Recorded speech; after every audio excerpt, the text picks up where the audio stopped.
Imagine yourself standing in the middle of a forest nearly 60 million years ago. There are no cities, no language, no fire, and no sign of civilization. There is only the constant hum of insects, enormous tree canopies blocking out the sky, and countless creatures quietly struggling to survive for one more day. Somewhere among the branches, a tiny animal is holding its offspring tightly. It constantly watches every movement around it, searches for food, and quickly returns before predators can detect it. The behavior looks remarkably familiar. Although its brain is still very small, its hands are not yet skillful, and its appearance is far removed from that of modern humans. The instinct to protect the young appeared long before humanity learned to make tools or build civilizations.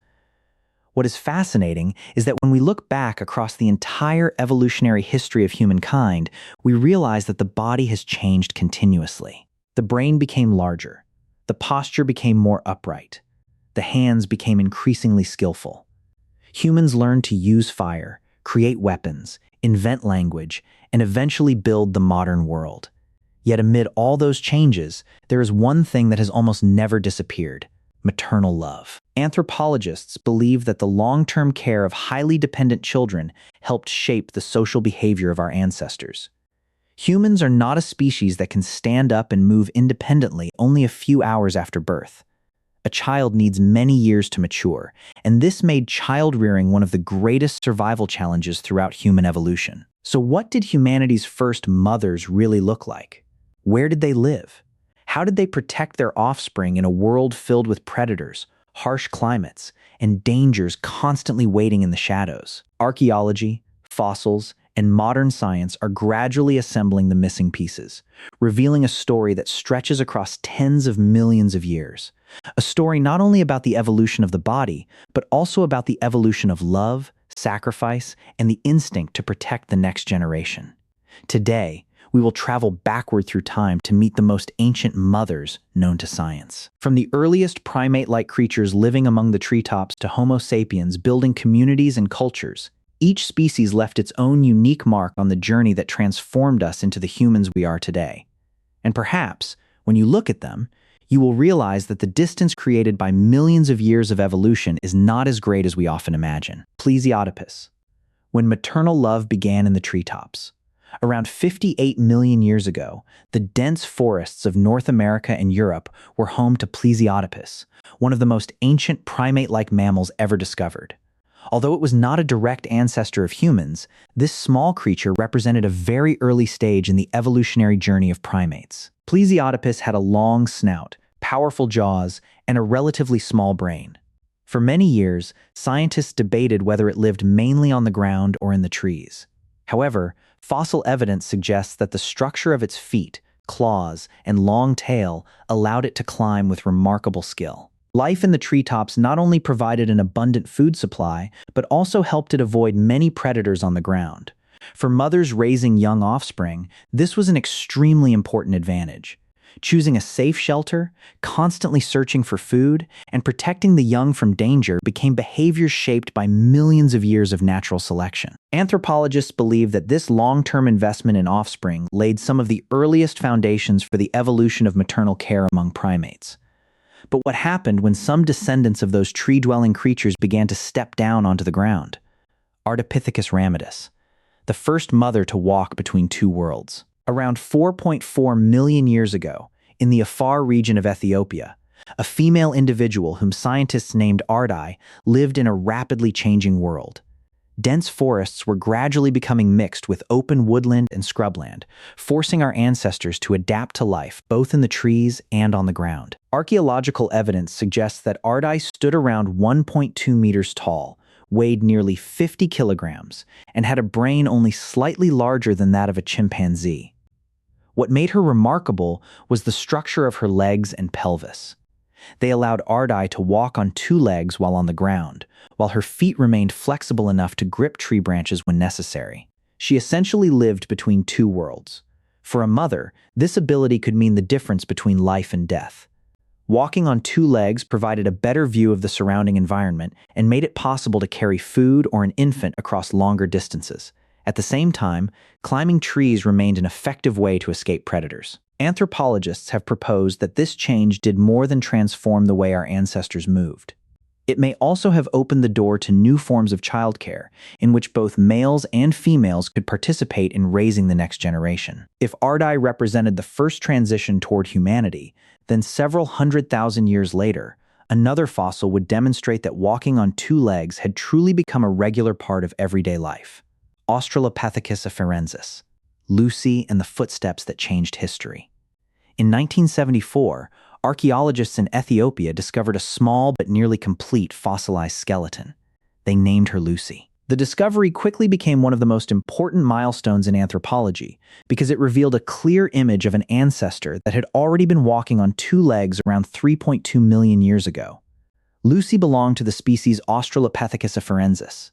She stood just over 1 meter tall, weighed approximately 30 kilograms, and possessed a brain less than one-third the size of that of a modern human. Even so, the structure of her pelvis, spine, and knees showed that she regularly walked on two legs, while her long arms and curved fingers still allowed her to climb effectively. Fossil evidence suggests that Lucy and others of her species lived in small groups, where caring for young offspring required more time than before. The longer a child depended on its mother, the greater its opportunity to learn and adapt to the environment. This extended period of care may have encouraged the development of the earliest social bonds. If Lucy marked the success of walking on two legs, the next ancestor would take another important step forward. The hands would begin creating the first tools capable of changing the world. Homo habilis, when hands began to change destiny. Around 2.3 million years ago, a new human species appeared in Africa with an ability that would redirect the course of evolution. Scientists called them Homo habilis, meaning handyman, because they were among the earliest species known to intentionally create and use stone tools. Homo habilis stood between 1 and 1.5 meters tall, weighed between 25 and 50 kilograms, and possessed a brain significantly larger than Lucy's. Current research suggests that brain development was closely connected to improved problem-solving abilities, better memory of food locations, and more effective coordination within a group. For mothers, simple stone tools could make the difference between survival and death. They could be used to cut meat, smash bones to access nutrient-rich marrow, and prepare softer food for small children. While stronger individuals participated in finding food, childcare gradually became a responsibility supported by the entire group. Anthropologists believe that this was the period when early communities began developing a division of labor, creating cooperative networks that significantly improved children's chances of survival. But stone tools were only the beginning. Another discovery would transform the lives of prehistoric families even more profoundly: the ability to control fire. Homo erectus, when fire became the heart of the family. Around 1.8 million years ago, Homo erectus appeared and opened an entirely new chapter in human history. With a height close to that of modern humans and a larger brain than earlier ancestors, they could travel across long distances, adapt to different environments, and become the first human species to leave Africa. However, the most important achievement of Homo erectus may not have been migration, but the ability to control fire. Archaeological evidence from many of their settlements includes traces of ash, burned soil, and charred animal bones, suggesting that fire had become a regular part of daily life. For mothers, fire meant far more than warmth. It helped drive away predators, cooked food so that young children could digest it more easily, and extended social activity after sunset. Around the fire, family members could rest, share food, and care together for vulnerable children. Anthropologists have proposed that these evenings gathered around the flames helped strengthen social relationships, laying the foundation for increasingly complex forms of human cooperation. But as community life developed, a new ability also began to emerge: the ability to communicate through sounds that increasingly resembled language.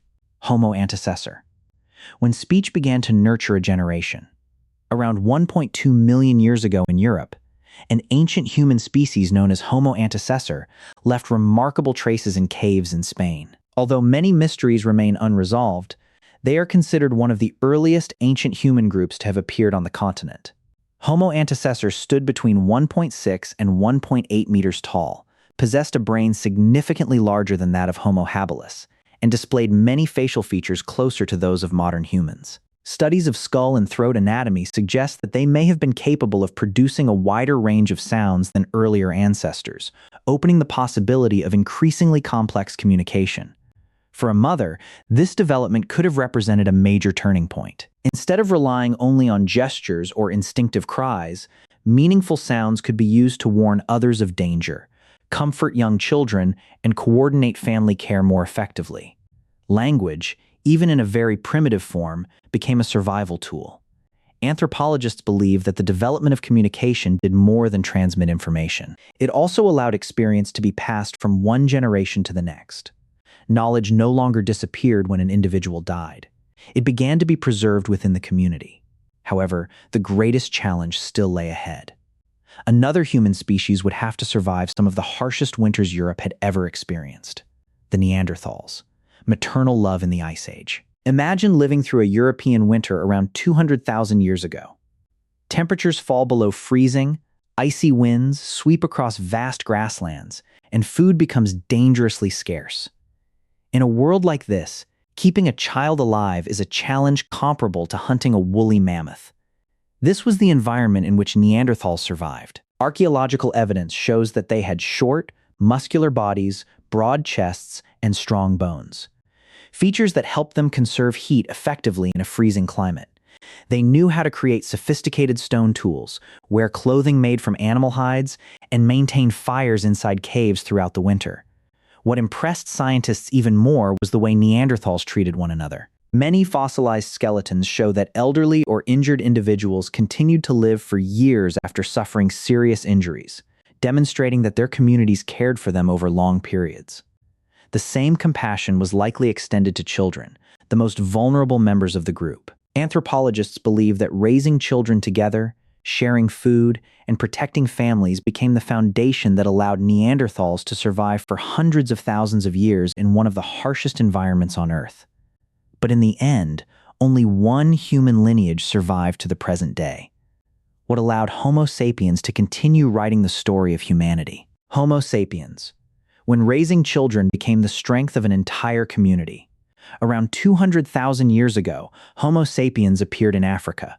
Physically, they were not the strongest or the fastest human species. However, they possessed a special advantage: the ability to cooperate on a large scale and pass knowledge across many generations. Archaeological evidence suggests that Homo sapiens lived in groups of several dozen individuals, sharing food, creating tools, and defending territory together. Because children required many years to mature, raising them was no longer the sole responsibility of the mother.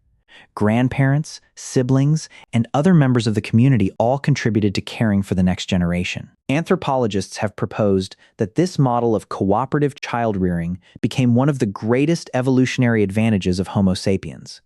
A child did not learn survival only from its parents. It also absorbed language, hunting skills, tool-making techniques, and stories passed from one generation to another. Knowledge began to accumulate instead of having to be rediscovered from the beginning. It was this combination of cooperation, culture, and the ability to communicate experience that allowed Homo sapiens to expand across the continents, adapt to many different environments, and gradually become the only surviving human species. However, before we conclude this journey, there is still one small but mysterious relative waiting to be discovered on a remote island in Southeast Asia: Homo floresiensis, the hobbit and the reminder that evolution never follows a single path. In 2003, inside Liang Bua Cave on the Indonesian island of Flores, archaeologists discovered the skeleton of a tiny human species that astonished the world. Standing only about 1 meter tall and possessing a brain approximately the size of a chimpanzee's, they were named Homo floresiensis. However, the public came to know them more commonly by the nickname the Hobbit. At first glance, a small brain might seem to imply limited ability. Yet archaeological evidence shows that Homo floresiensis knew how to make stone tools, use fire, and hunt animals many times larger than themselves.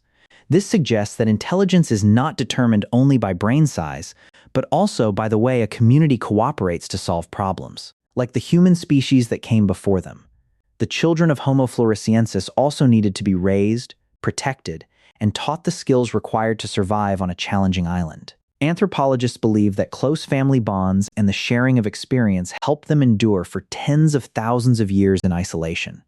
Today, Homo floresiensis is extinct, but their story reminds us that evolution has never followed a straight line. Many human branches once appeared, loved their children, and struggled to survive. Only one branch remains to continue writing the story of humanity, and that branch is us. Across nearly 60 million years of evolution, body shape, brain size, and methods of survival have changed continuously.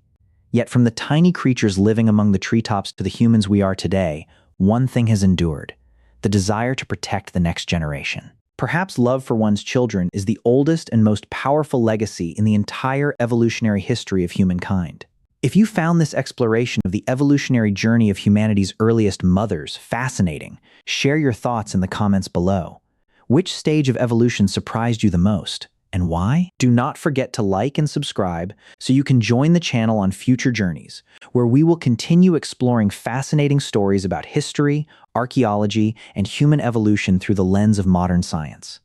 And if you would like to learn more about the lives of our ancestors, watch the next video: How Ancient Humans Really Raised Their Children. You may be surprised to discover that many prehistoric child-rearing practices still influence us even today.